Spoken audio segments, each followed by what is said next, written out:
नमस्कार दोस्तों, यूपी 24 मौसम में एक बार आपका फिर स्वागत है। दोस्तों, पिछले 24 घंटे के दौरान उत्तर प्रदेश में दक्षिण पश्चिम मानसून सक्रिय रहा। पश्चिमी उत्तर प्रदेश के अनेक स्थानों पर हल्की से मध्यम वर्षा हुई एवं पूर्वी उत्तर प्रदेश के अधिकांश स्थानों पर मध्यम से भारी बारिश के साथ ही दक्षिणी भाग में कहीं कहीं पर अत्यधिक भारी बारिश हुई। चमक गरज के साथ छींटे भी पड़े।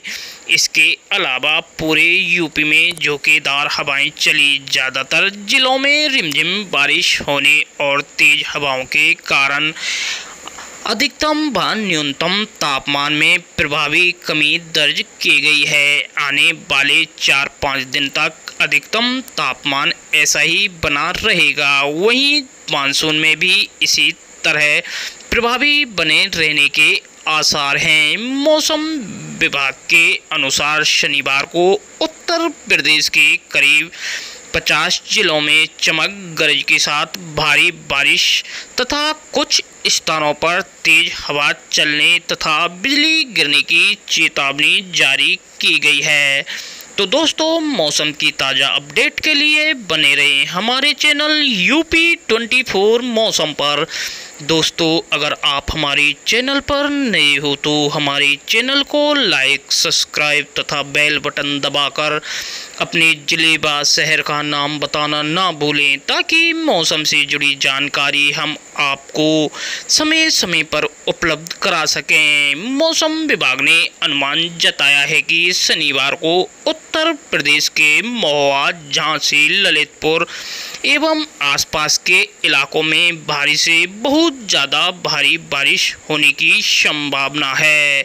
वहीं बांदा, चित्रकूट, कानपुर देहात, मथुरा, आगरा, फिरोजाबाद, इटावा, औरैया, जालौन, हाथरस, एटा, आगरा, मैनपुरी, इटावा, झांसी, ललितपुर, हमीरपुर एवं आसपास के इलाकों में भारी बारिश का अनुमान है तथा भारी बारिश के लिए मौसम विभाग ने अलर्ट भी जारी किया है। वहीं 30 से 40 किलोमीटर प्रति घंटे की रफ्तार से तेज हवाएं भी चल सकती हैं। बांदा, चित्रकूट, कौशाम्बी, प्रयागराज, फतेहपुर, प्रतापगढ़, हरदोई, फर्रुखाबाद, कन्नौज, कानपुर देहात, कानपुर नगर, उन्नाव, लखनऊ, रायबरेली, अमेठी, सहारनपुर, शामली, मुजफ्फरनगर, बागपत, मेरठ, गाजियाबाद, हापुड़, गौतम बुद्ध नगर, बुलंदशहर, अलीगढ़, मथुरा, हाथरस, कासगंज, एटा, आगरा, फिरोजाबाद, मैनपुरी, इटावा, औरैया, बिजनौर, अमरोहा, मुरादाबाद, रामपुर, बरेली, शाहजहाँपुर, संभल, बदायूं, जालौन, हमीरपुर, महुआ, झांसी, ललितपुर एवं आसपास के इलाकों में बिजली गिरने का अलर्ट मौसम विभाग द्वारा जारी किया गया है। दोस्तों, मिली जानकारी के अनुसार भारी बारिश के कारण जलभराव की स्थिति पैदा हो गई है, जिससे फसलों का विकास रुक जाता है। भारी बारिश और खेत में जलभराव होने के कारण खड़ी फसलें गिर जाती हैं। जलभराव के कारण खराब अंकुरण भी हो जाता है। भारी बारिश और जलभराव से केले और पपीते के बागों में भी पौधे गिरकर क्षतिग्रस्त हो जाते हैं। तो दोस्तों, इससे बचाव के लिए बताई गई जानकारी हम आप तक पहुंचा दें। खड़ी फसलों से अत्यधिक बारिश के पानी को बाहर निकाल दें। सिंचाई का कार्य स्थगित कर दें। भारी बारिश के दौरान धान की नर्सरी की रोपाई से बचें। केला एवं पपीता के बागों से अत्यधिक वर्षा जल को बाहर निकालकर पौधों को स्टैंडिंग का कार्य यानी खड़ा करना शुरू कर दें। और दोस्तों, मिली जानकारी के अनुसार राजधानी लखनऊ में शुक्रवार को सुबह से बादल छाए रहे। ज़्यादातर इलाकों में रिमझिम बारिश होती रही। कहीं कहीं पर भारी बारिश भी हुई। इस दौरान कई स्थानों पर 30 से 40 किलोमीटर प्रति घंटे की रफ्तार से तेज हवाएं भी चली। दिन भर मौसम सुहावना बना रहा। अधिकतम तापमान में गुरुवार के मुकाबले शुक्रवार को 4 डिग्री सेल्सियस की कमी दर्ज की गई। अधिकतम तापमान 30.7 डिग्री सेल्सियस रिकॉर्ड किया गया, जो सामान्य से 3 डिग्री सेल्सियस कम है। वहीं न्यूनतम तापमान 25.6 डिग्री सेल्सियस रिकॉर्ड किया गया, जो कि सामान्य से 1 डिग्री सेल्सियस कम है। मौसम विभाग के अनुसार शनिवार को राजधानी लखनऊ में कुछ स्थानों पर बादल छाए रहेंगे, हल्की बारिश भी हो सकती है। अधिकतम तापमान 34 व न्यूनतम तापमान 30 डिग्री सेल्सियस रहने की संभावना मौसम विभाग द्वारा जारी की गई है। और दोस्तों, अगर बात की जाए पिछले 24 घंटे में हुई बारिश के बारे में, तो उत्तर प्रदेश में अनुमानित बारिश 9.5 के सापेक्ष 14.5 मिलीमीटर रिकॉर्ड की गई, जो सामान्य से 53% अधिक है। वहीं 1 जून से 17 जुलाई तक अनुमानित बारिश 238.2 मिलीमीटर के सापेक्ष 252.5 मिलीमीटर रिकॉर्ड की गई, जो कि सामान्य से 6 मिलीमीटर अधिक है। दोस्तों, मिली जानकारी के अनुसार पहाड़ों में लगातार हो रही बारिश से उत्तर प्रदेश की नदियां उफान पर हैं। इसके साथ ही मानसूनी बारिश का भी अब कहर दिखने लगा है। बाढ़ और बारिश के कहर से एक बार फिर प्रयागराज में लेटे हनुमान जी डूब गए। 58 घंटे में ऐसा दूसरी बार हुआ है। वहीं चित्रकूट में बारिश के चलते एक मकान बराबर कर गिर गया। इसके मलबे में दबकर 2 बच्चों की मौत हो गई। दोनों भाई बहन थे। इसके अलावा मंदाकिनी नदी के उफान पर होने से किनारे बसे लोगों को काफ़ी दिक्कतें का हो रही है। बनारस में भी गंगा ने अपना रौद्र रूप दिखाना शुरू कर दिया है। झांसी में 8 गांव डूब गए हैं। सोनभद्र की सोन नदी का भी अब जल स्तर खतरे के निशान को पार कर चुका है। सोनभद्र की सोन नदी का जल स्तर में बढ़ोतरी हो रही है। सोन नदी चौपन क्षेत्र में खतरे के निशान से 0.64 मीटर ऊपर बह रही है। मध्य प्रदेश और उत्तर प्रदेश में पिछले 2 दिन से हो रही बारिश के चलते सोन नदी का जल स्तर 24 सेंटीमीटर प्रति घंटे की रफ्तार से बढ़ रहा है। सिंचाई विभाग के अधिकारियों ने ओबरा और घेरावल तहसील के कई गांवों के प्रभावित होने की आशंका जताई है। वहीं जिला अधिकारी बद्रीनाथ सिंह का कहना है कि जिले में अभी बाढ़ की स्थिति नहीं है, लेकिन नदी किनारे के गांवों में अलर्ट जारी कर दिया है।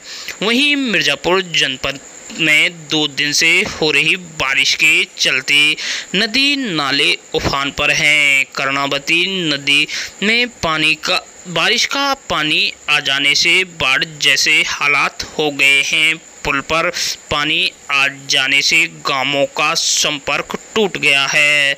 दोभा के बौढ़ई जाने वाले पुल डूब गया है। लोगों को आवागमन बंद हो गया है। लोग जान जोखिम में डालकर आ जा रहे हैं। गेपुरा से लालगंज जाने वाले मार्ग पर बने पुल पर पानी आ जाने से आवागमन बाधित हुआ है। चुनार तहसील क्षेत्र के मजरा गांव में गंगा नदी का पानी आ जाने पर किसानों का फसल, तिल्ली, मूंगफली, बैंगन, पशुओं का चारा डूब गया है। अदलपुरा स्थित शीतला माता मंदिर के पास गंगा का पानी पहुंचने पर धाम की सीढ़ियां डूब गई हैं। गंगा नदी की बात की जाए तो शुक्रवार को 12:30 बजे 3.50 सेंटीमीटर प्रति घंटे की रफ्तार से बढ़ रही है। बर्निंग लेवल से 1 मीटर नीचे बह रही है। और वहीं दोस्तों, चित्रकूट में मंदाकिनी नदी उफान पर है। पहाड़ी नदी बहरा भी अपना रौद्र रूप दिखा रही है। रामघाट की कई दुकानें डूब चुकी हैं, तो बरधा का जलस्तर बढ़ने से कई गांवों का संपर्क कट चुका है।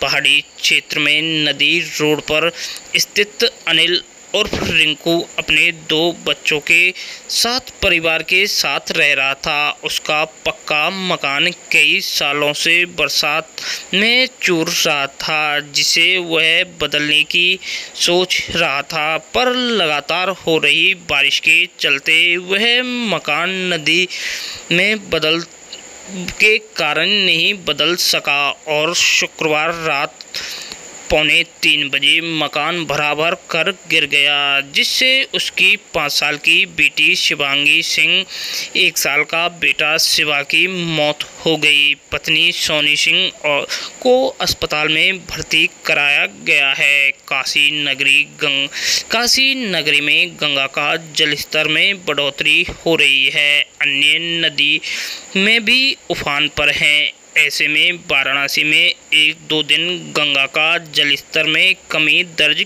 की गई थी, लेकिन आज फिर से लगभग 3 सेंटीमीटर प्रति घंटे के रफ्तार से बढ़ोतरी हो रही है। केंद्रीय जल आयोग के मुताबिक गंगा का जलस्तर शुक्रवार को सुबह 8 बजे तक 69.20 मीटर दर्ज किया गया है, जो गुरुवार की तुलना में 44 सेंटीमीटर अधिक है।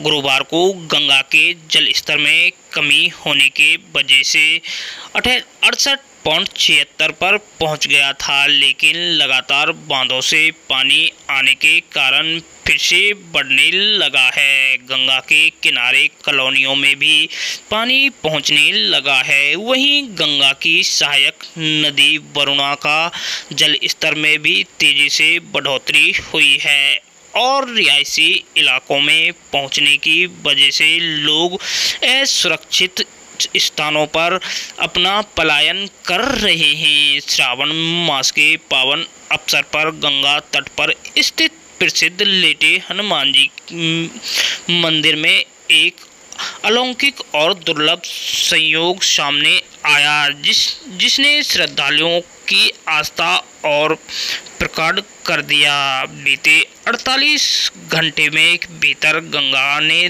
2 बार हनुमान जी को जल अभिषेक किया, जिसमें दूसरा स्नान रात 12:28 बजे हुआ। मंदिर प्रशासन ने इसकी पुष्टि करते हुए इसे वर्षों में पहली बार घटित हुआ विशेष संयोग बताया है। इससे पहले 15 जुलाई को गंगा ने हनुमान जी को स्नान कराया था। मंदिर के पीठाधीश्वर महंत बलबीर गिरी ने गंगा पर और लेटे हनुमान जी की विशेष आरती उतारकर जल कल्याण की कामना की है। उन्होंने इस संयोग को श्रावण मास में गंगा और हनुमान के दिव्य मिलन का प्रतीक बताया है। कहा गया है कि हर पल श्रद्धालुओं के लिए जीवन की सबसे बड़ी अनुभूति बन गया है। लेटे हनुमान जी मंदिर में ऐसा स्थान बन गया है जहां बाढ़ के आगमन को संकट नहीं बल्कि आशीर्वाद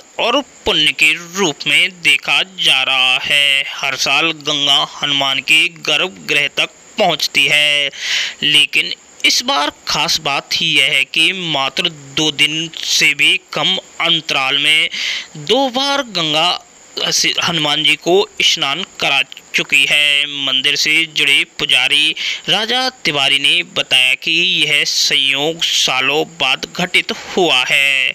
जब गंगा जल मंदिर के गर्भगृह तक पहुंचता है और हनुमान जी की मूर्ति जलमग्न हो जाती है, तब वहां की छोटी प्रतिमा को निकालकर मंदिर परिसर के ऊपर बांध क्षेत्र में बने जल शयन कक्ष में स्थापित किया जाता है। उधर दोस्तों, झांसी में पिछले लगभग 20 दिन से लगातार हो रही बारिश से जहां एक तरफ जनजीवन अस्त व्यस्त हो गया है, वहीं गलियों में जगह जगह जलभराव देखने को मिल रहा है। इसके साथ ही बांधों और नदी नालों का जलस्तर बढ़ने से कई गांवों का संपर्क मुख्यालय से टूट गया है। झांसी जिले के सिजार बांध सपरार बांध, लहचूरा बांध का जलस्तर बढ़ने से फाटक खोले गए हैं। मऊ रानीपुर नगर पालिका की गलियां तालाबों में तब्दील हो गई हैं। और दोस्तों उधर कोटा बैराज से 2,60,000 क्यूसेक पानी छोड़े जाने के बाद शुक्रवार को यूपी के आगरा की चंबल नदी में उफान आ गया। जल स्तर 122 मीटर तक पहुंच गया है। प्रशासनिक अधिकारियों ने स्टीमर का संचालन बंद कर दिया है। कांवड़िया व यात्रियों को आवागमन में काफ़ी दिक्कतों का सामना करना पड़ रहा है। बुधवार दोपहर करीब 2 बजे उप जिला अधिकारी वहां हेमंत कुमार बिद, नायब तहसीलदार दयानंद पौरुष, कानूनगो दिनेश कुमार, लेखपाल सुनील कुमार एवं प्रभारी निरीक्षक पिनाहट मनोज कुमार के साथ चंबल नदी के पिनाहट घाट पर पहुंचे। उप जिला अधिकारी ने पंप हाउस से बढ़ रहे जल स्तर का जायजा लिया। तटवर्ती गांवों में अलर्ट जारी किया गया तथा 8 बाढ़ चौकियां बनाई गई। वहां पर कानूनगो व लेखपालों की तैनाती कर दी गई है। गांवों में मुनादी कर ग्रामीणों को चंबल नदी के किनारे न जाने की हिदायत दी गई है। बता दें कि चंबल का चेतावनी निशान 127 मीटर और खतरे का निशान 130 मीटर पर है। ऊंटगंज नदी का जलस्तर बढ़ने के कारण पिनाहट ब्लॉक क्षेत्र के सियापुरा, शाहपुर, टोडा, मनोना, गुरावली, सेरब, सबौरा, अरनोटा, बीधापुरा, बसई, अरेला, बसई, भदौरिया, काकरखेड़ा, मनिकपुर, पिंडौरा, भलाई, कौंद, रीढ़ई आदि 20 गांव चंबल के पानी से प्रभावित हुए हैं। उटकन नदी भी उफान पर है। पिनाहट ब्लॉक के अंतर्गत गांव टोडा में बना रपटा डूब गया है। पिनाहट और फतेहाबाद क्षेत्र के ग्रामीणों का एक दूसरे के गांवों का आवागमन पूर्णतः बंद हो गया है। किनारे की फसलों में पानी भरा हुआ है। ग्राम प्रधान नेमी चंद ने बताया कि नदी का जल स्तर लगातार तेजी के साथ बढ़ रहा है। ग्रामीणों को पुल पार न करने की सलाह दी गई है। उधर कुछ ग्रामीण जोखिम उठाकर नदी पार करने की कोशिश में लगे हैं। उप जिला अधिकारी फतेहाबाद अभय सिंह ने बताया कि बाढ़ चौकियों पर तैनात कर्मचारियों को अलर्ट मोड पर रखा गया है। ग्रामीणों से अपील की गई है कि जब तक जल स्तर सामान्य नहीं हो जाता तब तक ना तो खुद नदी पार करें और न ही बच्चों या पशुओं को रपटों की ओर जाने दें। तो दोस्तों मौसम विभाग द्वारा जैसे ही ताज़ा अपडेट निकलकर सामने आएगी सबसे पहले हमारे चैनल के माध्यम से आपको प्रोवाइड करा दी जाएगी। जय हिंद, जय किसान।